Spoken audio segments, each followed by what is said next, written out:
Instituted by right-wing extremism. Everyone knows that the right-wing extremism in this country has targeted democratically ran cities, and quite frankly, they've been very intentional about going after democratically ran cities that are led by people of color. And their whole motivation is to create disruption and chaos, because that's what that particular party has been about. This is happening, a few places all over the country. We're trying to see what they're going to do with this migrant crisis. And yes, residents on the south side of Chicago are speaking up, and they're finding it offensive that people are just trying to, say it's just a right-wing talking point, because that's just not the case. Yeah, how could they even begin to try to make this a right-wing thing? This isn't about party. This isn't about politics. We got eyes. Okay, we've been watching. We got eyes and ears. We've been watching and hearing homeless people suffer all over this country. So yeah, I would be speaking out too if I saw, migrants coming over here and getting treated better than we are. Like, we've been sitting there suffering all of this time, and you act like you don't see us? Right. Let me ask you a question. Is that why you think a lot of people are looking towards Trump? Because Trump is so American and so America, and saying, he wants to help home first than a lot of these other people that are coming in? Is that why people are looking towards Trump this election? I think anybody with an America First message, will make Americans' ears perk up.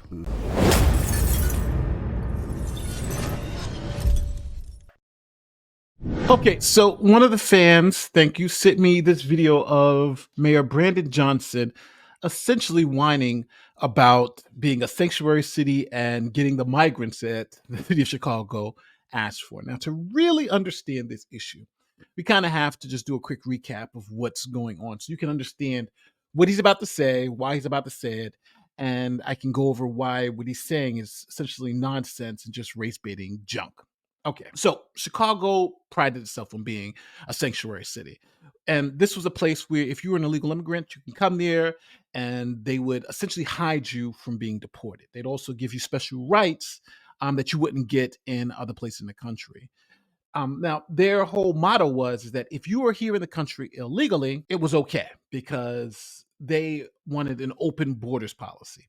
And even more importantly, anybody who was against an open borders policy, they essentially said were racist. So first, here is the former mayor, Lori Lightfoot, signing into the welcoming city policy, the one that essentially gave illegal immigrants special rights that the city was extremely proud of. And remember, they called it the welcoming city ordinance, meaning they wanted these people to come here. Now, this was great for Chicago because they could just sit in their high horse and say, hey, look, we're all the way in the Northeast. We're way, way far away from the border crisis. So we can just chill here and, call them racist and say we are a welcoming city. And it was cool because we're not getting a lot of migrants coming up here. It's not like people are crossing the border into Canada trying to flood into the United States. So we're good. And it allowed them to have that kind of moral high ground for a time, being so welcoming to migrants. So when you had a change in leadership from Trump to Biden, Biden said, well, okay, we're not going to have those restrictions that the Trump administration had. We're going to kind of allow people to flow over the border. And as people flow across the border, it just is what it is. So the towns in Texas started becoming overrun with migrants. So what they say was, hey, we're going to start sending migrants to the places that are more welcoming to them, the places that are saying, we want them to come here. We want more migrants. We are not adverse to it. We want to take care of you. So that's what they did. They started busing them to those places, New York, Boston, Chicago. Remember, these places were begging for migrants. Now, this turned crazy because after they started actually getting the migrants that they deemed they wanted, they understood that there was two things: a massive cost to taking care of people who couldn't work, had no jobs, essentially getting thousands and thousands of people who are essentially homeless. What are you going to do with them? So this caused all of these places to instantly call for states of emergency. What can we do with with all these people? This is crazy, right? So now we have crisis mode, right? Places like New York are paying like $1.2 billion for the migrants. Chicago's paying almost $500 million to take care of migrants because they just don't have the money to do it. So now it's kind of like, well, now we know, taking care of hundreds of thousands of people, it gets very expensive, putting them up in hotels and so forth and so forth. So now the Mayor Johnson, instead of saying, okay, I think the sanctuary city status thing isn't really a great idea. Maybe we have to kind of revisit the policy at the border and say, hey, maybe we shouldn't have an open border policy because we just can't take care of all these people in a way that makes sense. He now wants to play the race card. Now, again, before we even get to that, let me react to what he's about to say. So let's listen to him, and I'm going to react to it. Well, it has to be better coordination. What we've seen is a very raggedy form instituted by right-wing extremism. Everyone knows that the right-wing extremism in this country has targeted democratically ran cities. And quite frankly, they've been very intentional about going after democratically ran cities that are led by people of color. Did you get that? So I'm going to debunk this right now, though. Democratically run cities, right? That's who the Republicans are targeting, democratically run cities, because of the mayors who are run by people of color. So so essentially saying it's racism, right? Racism. And he's not the only one. Here is the mayor of New York, Mayor Adams. He's going to say the same thing. He's going to say, this is all because of racists. They're racist.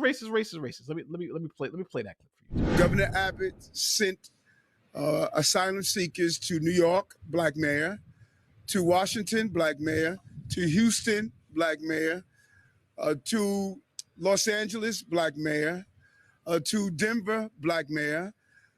He passed over thousands of cities to land here. And so I don't think El Paso, I don't think Brownsville, Texas, I don't think any of those other cities should have to bear the weight of the failure in Washington, D.C. They're racist, right? And that's the thing with the Democratic Party. They've watered down the word racism so much that essentially means nothing, right? When you actually have instances of racism, nobody believes it because people are like, hey, you said this is racist. You said busing migrants were racist. Everything is racist to you guys. And I think it has an unintended consequence where they're so sensitive in calling everything racist that it gives cover to the actual racist, because now nobody believes it. It's the boy that cries wolf, right? Wolf, wolf, wolf, wolf. Okay, well, there's no wolf. And now when you say wolf, there's actually a wolf. The wolf is able to do whatever they want because you've given them cover. And I think that's what these mayors are doing. But he's also horribly wrong about who's sending them all the migrants. Two reasons. Number one, most of the migrants who are coming to both Chicago and New York and DC aren't being bused there. I think only like 10% of them are, 10 to 20% of them are being bused there.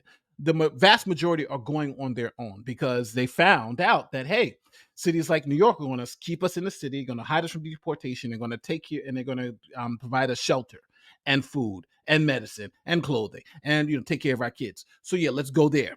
And let's not go to Texas where they're going to say, hey, we want you to go back home, right? So that's the kick. So people have been going there on their own. And a lot have been bused there from some of these places. But I also want to let you see that it's not just Republicans who are busing them there. See, in El Paso, Texas, they're on the border. And they have massive amounts of people coming across the border. So what did they do? They said, well, you know what? Since these other Democratic places want the migrants and we have too many, let's send them there. So here is the Democratic mayor of El Paso, Texas, sending migrants to New York and Chicago. We're in El Paso, where tonight city officials say the resources are being pushed to the brink by a record number of migrants, averaging over 1,500 illegal border crossings a day in this area. Migrants sleeping on the streets. Now, the city's Democratic mayor taking a page from some Republican governors, sending more than 3,400 migrants on daily buses to cities like New York and Chicago. We had a huge increase. When you have a huge increase, then you need to continue to adapt. Though unlike the Republican governors, he's giving cities notice. Are you getting enough support from the Biden administration? I've been over to Washington and I've been able to talk to them. And no, the biggest thing we need is decompression. While Republicans blame President Biden's policies, a top administration border official is blaming Congress. So that's as clear as day, right? So it's not only Republicans, as he would like you to believe. It's a Democratic mayor in a Democratic city on the border who's shipping them up. And let's just be clear, he's also a person of color. You see how facts versus reality, it doesn't mix. And he's not saying, hey, that radical Democratic nut down there in Del Paso, right? Because that wouldn't help play into that race narrative. So he needs you to buy into the race narrative. And that's why He won't mention that. He's just going to mention Republicans. Very deceptive. And their whole motivation is to create disruption and chaos, because that's what that particular party has been about. Right? This is the same political party that did not want to accept that President Obama was actually an American. It's the same Republican right-wing extremism that stormed the Capitol. It's the same right-wing extremism that refuses to accept the results of the Civil War. It's raggedy. It's disrespectful. It's mean-spirited. Who doesn't accept the results of the civil? Like, he's just now talking nonsense. Number one, I know my liberal people who watch my channel, you're not going to like me saying this, but I'm going to say it. January 6th was not an insurrection. Why do people keep saying that? Listen. That was a protest that went wrong. That was a riot. Yes, granted. Riot. But after all the evidence of January 6th has come out, right? There was no way that people could say that was an insurrection. That was a riot. Just like, and it's weird because I find myself having to argue with both sides about this. BLM, right? There were BLM riots. Yes, true. But so like 95 or 96% of the were peaceful protests.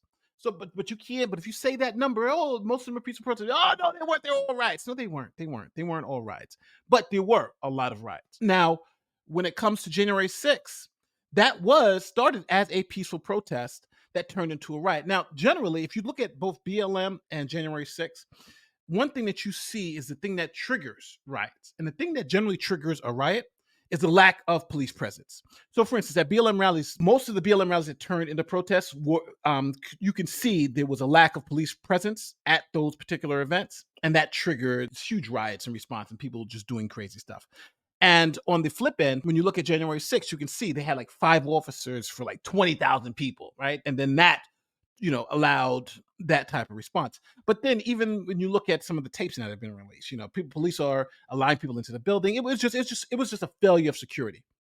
Both are, I'm not saying that it's good to riot if you're BLM, good to riot. No, I'm saying all of those should be totally, if you rioted, you should go to jail. But to call it an insurrection, I think is nonsense based on the evidence. Just like calling all BLM protests riots is nonsense. But hey, I'm an extremist. You'll see in the comment section, people are not calling me extremist.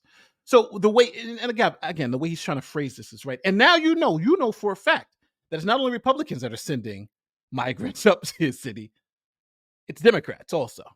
So, that you got that too. And so I got you. I just want to make sure that people understand what we're facing. That's why it's so important that the faith community is leaning in this moment. And so what I've said, there has to be better coordination. Look, Pastor Will Hall, who's also an alderman of the 6th Ward, visited the border. He saw the chaos firsthand. And so part of our effort to go to the border was to make sure that there was better coordination with the flow of migrants who are seeking asylum here. Now, he's lying. He's straight up lying. I want to show you a clip where the reason why they went to the border was to try to tell migrants, don't come to Chicago. They didn't go to say, we want you to come, but we're going to try to coordinate better. The reason why they went was to say, we don't want any more migrants. When I spoke to the CEO of Chicago a couple of weeks ago, they asked me, please not to refer people to Chicago. And I did say, absolutely. We communicated with the people. So if you go to Chicago, you're not going to have a place to stay. It's going to be hard for you. It's going to be cold. But again, we cannot force people. People choose freely where they want to go. So you have helped communicate to people. Chicago is full. Absolutely. A small delegation of Chicago and state leaders are making their way across border cities, meeting Texas leaders and doubling down on that message and preparing migrants who do make the 1,500-mile trek. That they have shoes, that they have clothing, they have winter gear. The county will partner with the city, and we will send down a video and let those who are coming to Chicago know the truth about Chicago, the conditions, where to find resources, and to possibly, let them know there might be another city that fits your needs. Their warnings are little more than white noise to optimistic asylum seekers. So you see that for yourself, right? They weren't going down there trying to coordinate. They were going down there to try to tell people, don't come to Chicago. But now, again, the spin is, we wanted people to come here, so we wanted to just better coordinate. We still want as many people to come here, because that's essentially what he's trying to say. We want as many people to come here, but we want to be coordinated better. No, that's not why they were down there. They were down there to tell people, don't come up here, because we don't got the money to take care of it. This is not unprecedented. When the Ukrainian refugees found their way to the shores of America, There are 30,000 of them right here in the city of Chicago, and you don't hear a word about it because it was coordinated. There was federal dollars that were attached to those families. All right. So I hate even debunking this, but he's right. 30,000 migrants from Ukraine came across. But the difference, what is the difference? What could be the difference? Well, I'll tell you. See, there was an active war going on in Ukraine, right? Russia was invading the country. So what happened is that all the countries in the Western world said, hey, we'll take some of the people fleeing the war zone. Now, and we'll take them until that war or conflict is over. So the United States took some, this country took some, the countries, all around the country, all around the world took some. Now, these people were given asylum because it was like, hey, we can verify you got a problem. You're in a war zone. So come on to America. You can stay here until this war is over, and then you go back to your country. Now, is that the same thing that's happening at the southern border? No, right? Those people are from all different types of places: Venezuela, Colombia, Cuba. We have people from Haiti. We got people from this. We got people from Russia. We got people from all over the country coming through the southern border seeking asylum. So in that case, we don't know. For instance, like I don't know if you people's claims for asylum are legitimate. So each one of those claims has to be figured out, right? Okay, are you seeking asylum from being persecuted? If you'll get killed when you go back to your country, are you running from a war zone? Or are you here just to get a better job? Because if you're here just to get a better job, then you have to go through the regular path, right? You have to go fill out your paperwork. You have to take the test. You have to do all that regular stuff, which can take years to complete, versus just seeking asylum and, hey, I'm here, I'm seeking asylum. Then you get all that stuff in one shot, and it's extremely faster way to get those benefits. So the issue that he's saying is that, hey, look, we did it with Ukraine. Yes, federal dollars were attached with Ukraine because it was obvious that they needed asylum because of the conditions they were in. The people at the southern border, it is not obvious that they need asylum. That's the issue. A lot of those people who are coming across the border, unfortunately, are seeking asylum, saying, hey, we want asylum, but are not eligible for asylum. And the reason why is because they're trying to avoid the normal process and skip the line. And he knows this, but he's trying to tell you something different to pull at your heartstring. Because don't forget, the people of Chicago actually want to end the sanctuary city status, and he's fighting against his own constituents. Yes, it has to be better coordinated. As far as limitations, we have to have parameters that respect the dignity of families who want to call Chicago their home. It is abysmal, and it's an affront for everything that is good about this country, for the extremism in this country to use people as political tools to settle political scores for something that happened 400 years ago. They're still mad that a black man is free in this country. This is nothing new. But aren't you glad that the soul of Chicago won't be broken? It's funny, I can't even watch this anymore. They're mad because a black man is free in this country. Wow. And people actually buy into this. And you have these idiots behind him shaking their head. Yeah, this is so true. I'm a black man in this country. You know what this country has done for me as a black man? Just so people understand, my ancestors were slaves. I can actually trace them back to Georgia and to the Black Belt, right? They suffered in slavery. If you go back, my great grandmother to my great grandfather, they were born in the Jim Crow South. You're talking about the Black codes, and even going back to the plantations, right? They've suffered through all of that. But after my grandmother, my mother suffered through the civil rights movement, right? They had to go through that. And going to college, because I was one of the first people in my family to obtain a college degree. Actually, I think I was the third person in my family to obtain a college degree. Before that, we were all laborers. And now, living in this country, I've obtained just from where I can perspective.